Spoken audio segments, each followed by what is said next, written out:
दर्शकवृन्द, तपाईँहरूलाई हामीले यो त्रिशुली नदी आसपास रहेका ड्रोनको फुटेज देखाइरहेका छौँ र हामीले दिवस बस्नेतको फेसबुक वालबाट यो फुटेज प्राप्त गरेका हौँ र तपाईँहरूलाई देखाइरहेका छौँ त्रिशुली ढुङ्गे आसपासका यो ड्रोन फुटेज। यहाँ चाहिँ सयौँ घरहरू यसरी डुबानमा परिएको छ र यतिखेर यो चाहिँ बगरमा परिणत भएको छ।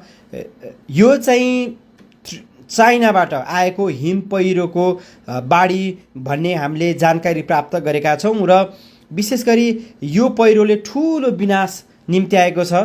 देशको धेरै ठाउँहरू ध्वस्त बनाएको छ। अधिकांश रसुवाको टिमुरेदेखि चाहिँ अत्यन्तै धेरै क्षति भएको भन्ने हामीले जानकारी प्राप्त गरेका छौँ र टिमुरेमा चाहिँ अलि धेरै जनधनको पनि क्षति भएको भन्ने हामीले जानकारी प्राप्त गरेका छौँ र यति बेला तपाईँहरूलाई हामीले त्रिशुली आसपासका ड्रोन फुटेज देखाइरहेका छौँ।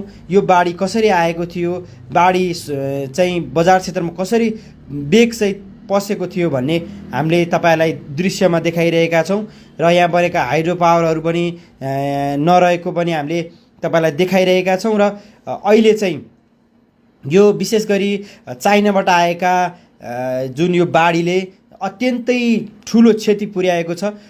देशमा ठुलो सङ्कट निम्ति आएको छ र ठुलो जनधनको क्षति भएको आँखा एकदमै सुरक्षित भएर बस्नुहोला।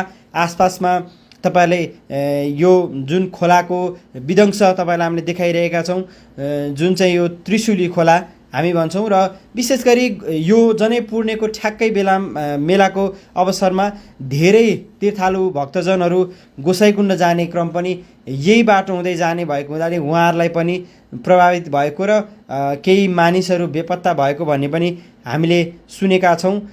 पक्कै पनि भगवानको कृपाले सबैजना सकुशल रहन् भन्ने हाम्रो कामना रहेको छ र यस्ता विध्वंसकारी जुन एक खालका भइरहेको छ देशमा, यो अहिले बाढी पहिरो आइरहेको छ, यो कारणले हामी धेरै पछि परिरहेका छौँ। अब हाम्रो देश विकास भइरहेको छ तर बेला बेलामा हामीलाई प्रकृतिले पनि ठगिरहेको अवस्था छ। तपाईँलाई अहिले ठ्याक्कै त्रिशुलीको र ढुङ्गे आसपासको ड्रोन फुटेज हामीले देखाइरहेका छौँ र ड्रोन फुटेज विवश बस्नेतको फेसबुक पेजबाट विवश बस्नेतको फेसबुकबाट हामीले प्राप्त गरेका हौँ र उहाँलाई विशेष धन्यवाद। उहाँले स्थलगत त्यहाँ के भइरहेको छ भन्ने चाहिँ देखाइदिनु भएकोमा हामी विशेष धन्यवाद दिन चाहन्छौँ। तपाईँहरूलाई अहिले चाहिँ ठ्याक्कै हामी रिपोर्टिङ गरिराख्नेछौँ। के हुनेछ भन्ने कुरा हामी हरेक देखाउनेछौँ। धन्यवाद।